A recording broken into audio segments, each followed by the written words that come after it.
Amigos del Búho, muy buenas noches, bienvenidos a una nueva edición de Pico a Pico, nuestro programa de entrevistas, análisis y opinión. Hoy vamos a tener un café piteado, nuestro formato ya conocido de análisis con otros colegas periodistas y analistas también. Pero para comenzar el programa les voy a leer la encuesta que está fijada en el primer comentario de la transmisión para que puedan respondernos. Y la pregunta que tienen que responder, que está fijada ahí en los comentarios, no me lo han puesto, pero es en relación a la sinceridad o no de el señor César Acuña, presidente del partido Alianza para el Progreso, quien dice que nunca estuvo de acuerdo con la vacancia, que no estuvo detrás de este operativo de la vacancia y que sus congresistas, sus parlamentarios votaron contra su voluntad a favor de la vacancia. ¿Ustedes creen que el señor Acuña realmente no tuvo nada que ver con esa votación y con la vacancia de el expresidente Martín Vizcarra? Por sí, un corazoncito, por no, un emoticón enojado. Muy bien, ahora sí, vamos a iniciar el programa con el tema de una posible segunda ola de coronavirus en Arequipa. En realidad, esto hay que darlo por hecho. Puede ser una segunda ola manejable, moderada, puede ser una segunda ola importante. El estudio de cero prevalencia lo va a determinar cuántos arequipeños se han contagiado ya del COVID-19. Eso es lo que va a determinar la magnitud de la segunda ola, pero que va a haber una segunda ola, la va a haber porque ese es el comportamiento epidemiológico que ya se ha registrado en otros lugares del mundo. Así que hay que estar preparados para eso. Y a propósito de eso, los médicos del Hospital Honorio Delgado han realizado una conferencia de prensa y han hecho una serie de observaciones y han llamado la atención sobre cómo nos agarraría una segunda ola. Al parecer, no se han tomado las previsiones pese al tiempo transcurrido. Por ejemplo, el Hospital Honorio Delgado no terminan las obras de remodelación que decidieron hacer en plena pandemia. ¿Qué tan necesarias eran? Ese es un tema que se ha discutido. Quizá nunca debieron iniciarlas para no generar precisamente esa incomodidad. Por ejemplo, el sábado hemos dado cuenta de que en el hospital están atendiendo en unos balcones a las pacientes obstétricas o que van al hospital por un tema de dar a luz, ¿no? Luego también hablan de que no se ha solucionado el déficit de médicos, se han reducido recientemente la cantidad de EPPs que les dan a los médicos, etcétera, entre otros problemas que han dado cuenta. Ayer también se presentó en el Consejo Regional el gerente regional de salud, Cristian Nova, ha explicado algunas de estas cosas, ha ofrecido varias soluciones. En fin, vamos a ver si eso ocurre o no ocurre. Para hablar de este tema hemos invitado a la presidenta de la Asociación de Médicos del Ministerio de Salud, la doctora Alida Guamán. Está con nosotros también. Buenas noches, doctora. Bienvenida al Búho. Muy buenas noches, gracias por la invitación. Muy bien, quisiéramos saber de su propia versión, si esto es así y realmente qué es lo que se puede priorizar desde su punto de vista. Vamos a ver, ¿qué cosa es lo que el gobierno regional o la gerencia regional de salud o la dirección de los hospitales tendría que estar haciendo ya desde mañana para que no ocurra una segunda ola trágica como la primera que hubo en Arequipa y para que estemos más tranquilos los ciudadanos, ¿no?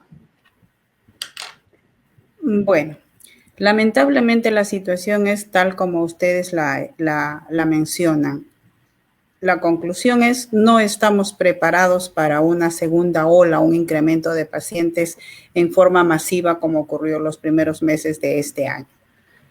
¿Producto de qué? Ayer lo indicamos, creo que ustedes han estado, lo mencionaron en la presentación del plan de contingencia que hizo nuestro gerente de salud, el doctor Nova, y creo que también han observado que nosotros hemos hecho varios reclamos, observaciones a este mismo plan, los cuales no se ajustaban a la realidad de los hospitales, en primer lugar. Y hemos pedido que las decisiones que se tomen para enfrentar una segunda ola sean pues en base a lo que hay, ¿no? Se supone que hemos aprendido mucho con lo que nos ha pasado. Pero en resumen es eso, ¿no?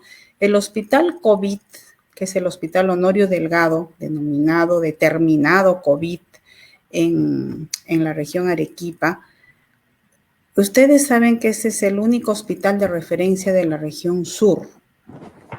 Es el más grande que tenemos, es el que tiene la mayoría de especialistas, es el que recibía pacientes de todo el sur, Moquegua, Tacna, Juliaca, Puno, Cusco, Puerto Maldonado. Entonces, es el que tenía pacientes haciendo cola en las afueras, durmiendo en carpas o en vehículos. Eso es una cosa que todos recordamos, ¿no? El Honorio Delgado. Pero le estoy mencionando, antes de la pandemia ya nosotros estábamos casi colapsados, teníamos en espera cantidad de pacientes para operarse, teníamos una brecha de personal de más de 1,100 trabajadores, teníamos serios problemas, muy serias necesidades y sobre eso se determina que sea el hospital COVID, entonces imagínense los problemas. Y además se decide intervenirlo para hacer mejoras en abril, me parece. Esas mejoras a la fecha no han concluido en ninguno de los pisos. O sea, siguen los pisos desocupados en este momento, hoy 26 de noviembre. Siguen los pisos desocupados porque están trabajando. Hoy 26 de noviembre. Tenemos en el centro quirúrgico un área crítica, por ejemplo, no tenemos 6, 7 salas de operaciones. Solo se está trabajando en una.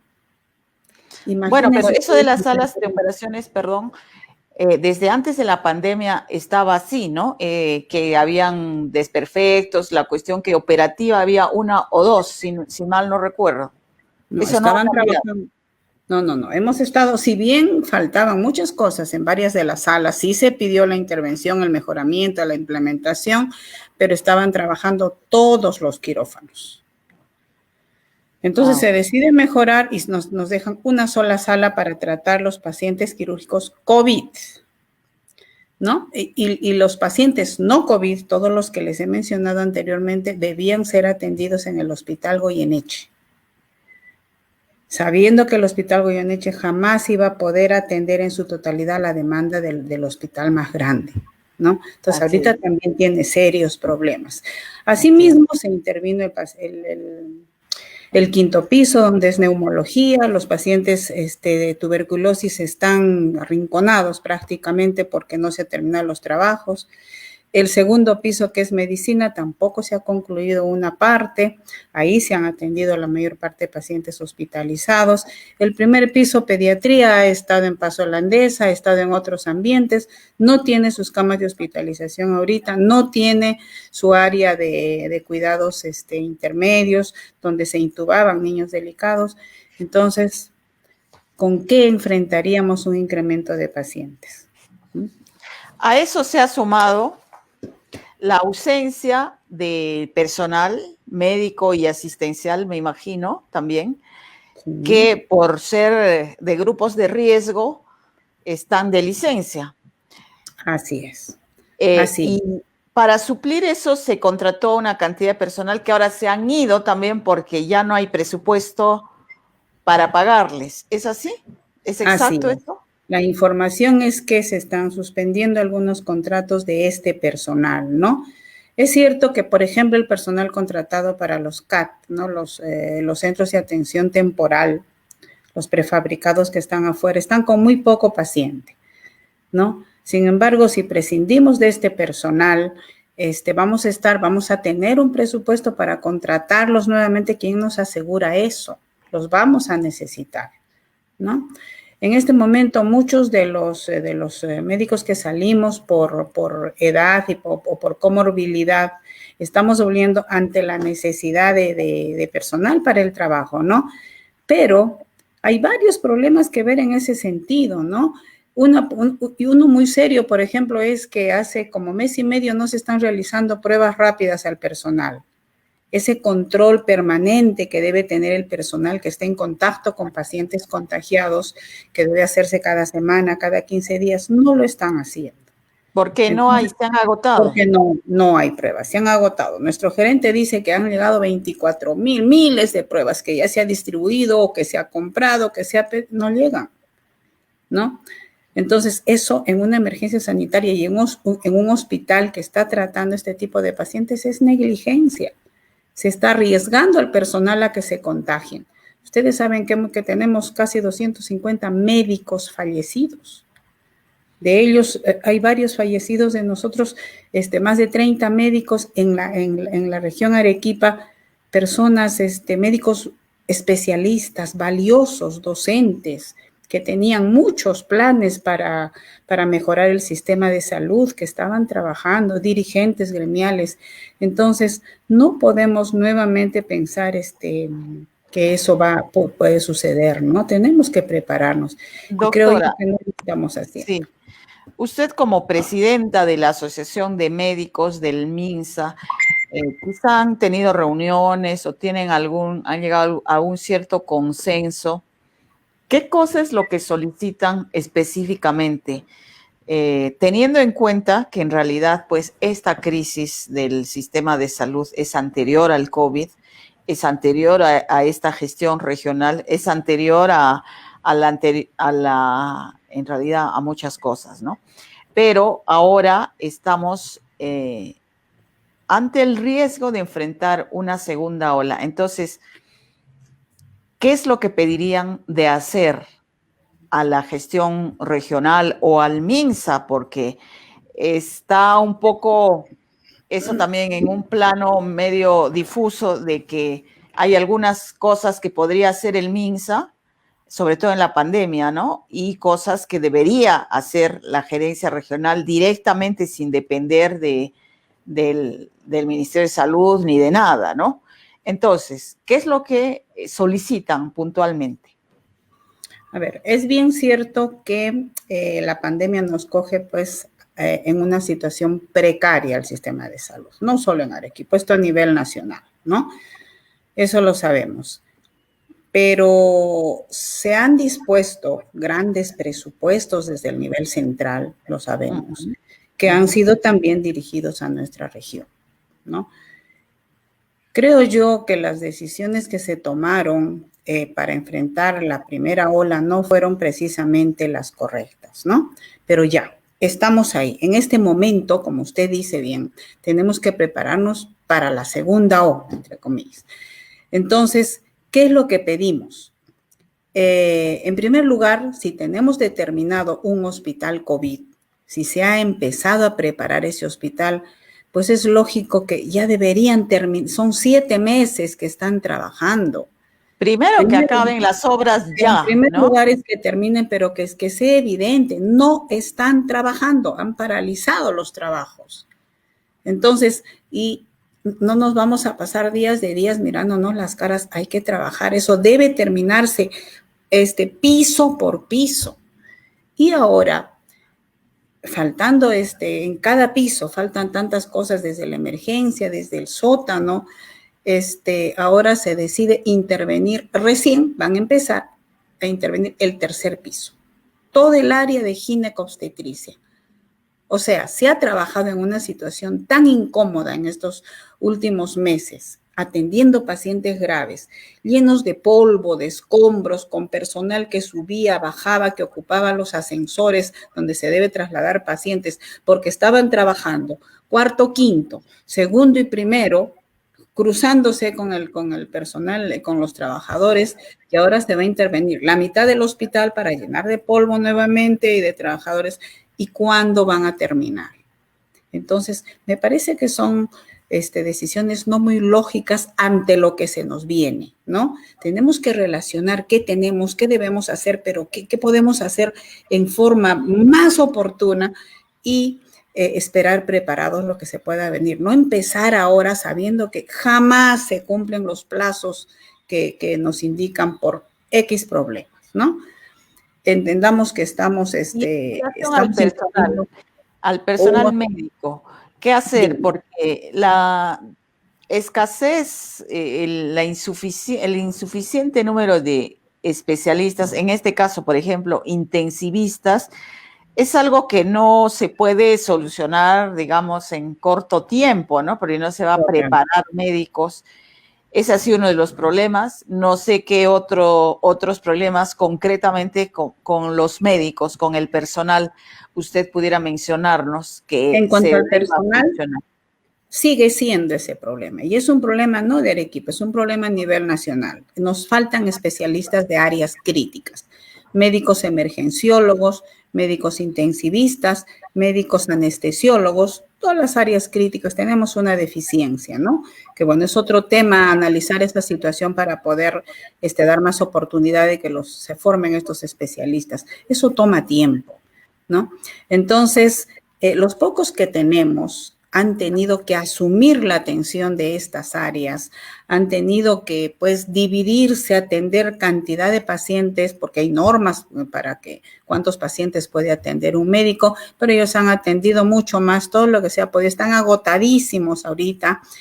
Y en el plan, por ejemplo, no, y se ha tenido, antes de eso se ha tenido que llamar a médicos de otras especialidades como son médicos internistas, cardiólogos, anestesiólogos para las UCIs y prepararlos, compartir la experiencia para que puedan apoyar en la atención de pacientes críticos, ¿no?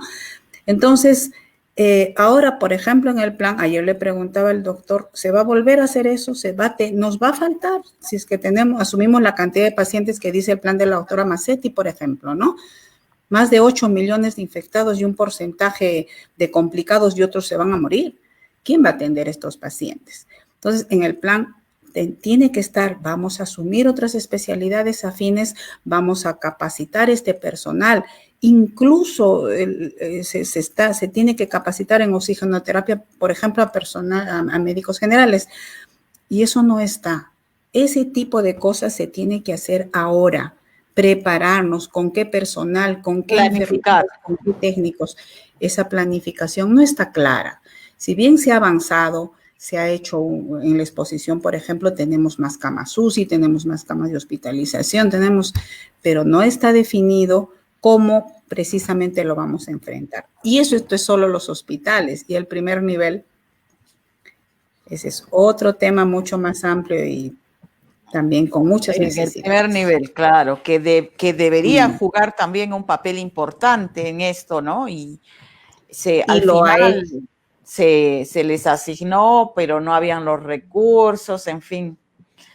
No, no es así. En realidad, la realidad es que el primer nivel nunca dejó de trabajar. Son los primeros que sin EPPs, con una mascarilla, con el miedo, con desconocimiento, han tratado estos pacientes, ¿no? En los distritos, en las provincias, en los pueblos. Claro, claro. Pese a que en teoría se dijo que no, pero en la realidad pues tenían que hacerlo, ¿no? Así es. De ahí los más complicados eran derivados. Pero ¿quiénes han enfrentado primero la patología, sintomatología respiratoria que finalmente era el virus?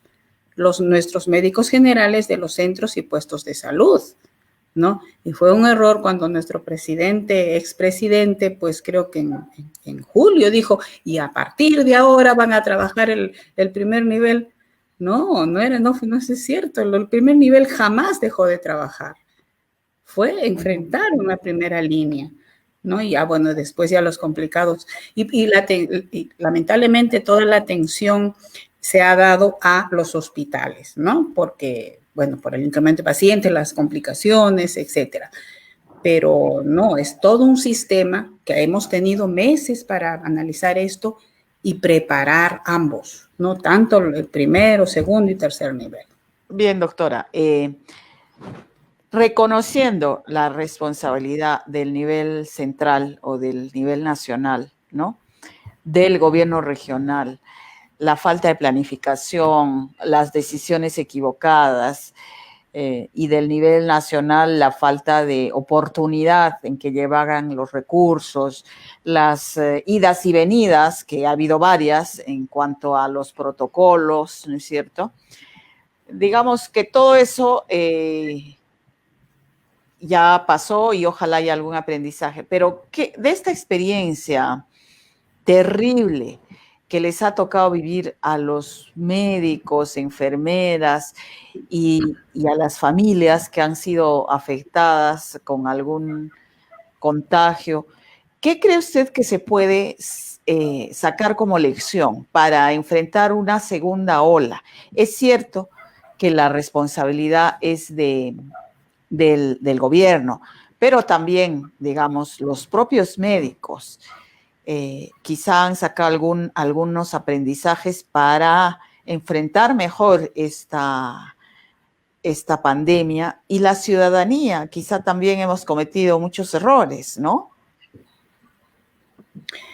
Bueno, lo primero que tendríamos que analizar, que concluir, es que nuestras autoridades, desde el nivel central hasta el nivel local, diría yo, hasta nuestros alcaldes, con todos los intermedios, antes de la pandemia no le dieron importancia al sistema de salud, desde a la salud en general, ¿no?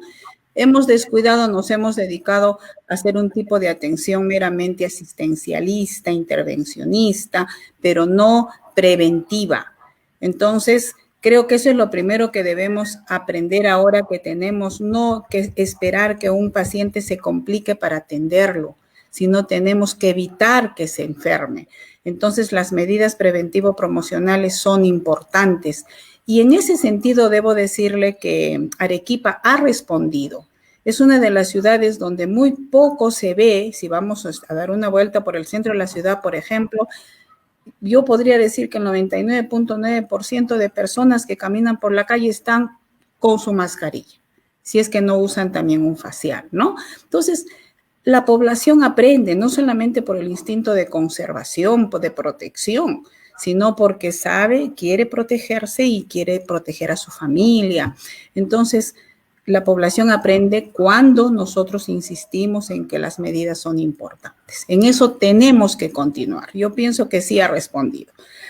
En tercer lugar, hay una situación que, y por favor permítame insistir, aprovechando de ustedes lo que dijimos ayer. Mucho se escribe, se hacen planes de 200, 300 hojas, desde el nivel central, resoluciones, decretos de urgencia, mucho, pero en papel. Mucho de ello no se ajusta a la realidad. Es fácil decir, tenemos 28 camas, de ellas solo 4 ocupadas y tenemos un 70% libres. No es correcto. Tenemos 14 camas y toditas están ocupadas en las UCI. Entonces, esa es otra situación que yo insisto mucho, perdónenme, que yo insisto mucho, de que se tiene que trabajar sobre la realidad, sobre lo que es. Así es. Que se analice la situación real, ¿no? Porque tomar nuevamente decisiones en papeles o en reuniones donde uno puede decir una u otra cosa que no es lo correcto, entonces nuevamente nos va a llevar a tomar decisiones equivocadas y lamentablemente las consecuencias son fatales. Muy bien. Muy bien, doctora Alida Huamán, muchas gracias por estar con nosotros. Nada más importante en estos tiempos que el gremio médico atender sus pedidos, sus sugerencias como conocedores, como los que han estado en primera línea. Ojalá se haga y ojalá realmente la segunda ola sea moderada, que podamos salir de esto. No obstante, esto no ha terminado como algunos piensan y hay que seguir con los cuidados como usted bien ha enfatizado. Le agradezco mucho. Gracias a ustedes. Hasta luego. Buenas noches. Buenas. Muy bien, amigos. fue la doctora Alida Huamán, presidenta de la Asociación de Médicos del Ministerio de Salud de Arequipa. Han expuesto ayer todas sus observaciones, pedidos, quejas en relación a un plan que se ha hecho para enfrentar una segunda ola, que, como ella dice, pues los planes de 300 hojas a veces no aterrizan en la realidad, pero por el bien de todos esperemos que vaya en algo. Por lo pronto, por favor, acaben la refacción del Hospital Honorio Delgado. ¿Cómo puede ser posible que 7 meses después sigan haciendo obras y hayamos pasado la peor ola con la parte central del hospital en trabajos, en obras, y los pacientes afuera, a la intemperie? Eso realmente más adelante va a tener que ser evaluado y sancionado a quien corresponda.